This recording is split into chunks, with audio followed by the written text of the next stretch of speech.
কাউকে কিছু বলার আগে সাবধান হন, কারণ আজ যে আপনার বন্ধু, কাল সে আপনার শত্রুও হতে পারে।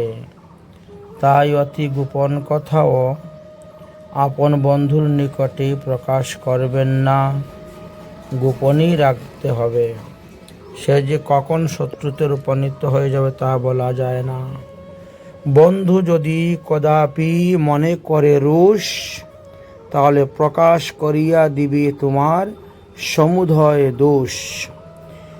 এই জন্য মহাজনগণ হিত উপদেশ দিয়েছেন চাণক্য নীতিতে, যে সব কথা সবাইকে বলতে নাই, কিছু কিছু কথা আছে এইগুলা নিজের পেটের ভিতরে রাখতে হবে, গোপন রাখতে হবে, না হলে ভবিষ্যতে বিপদ আসতে পারে।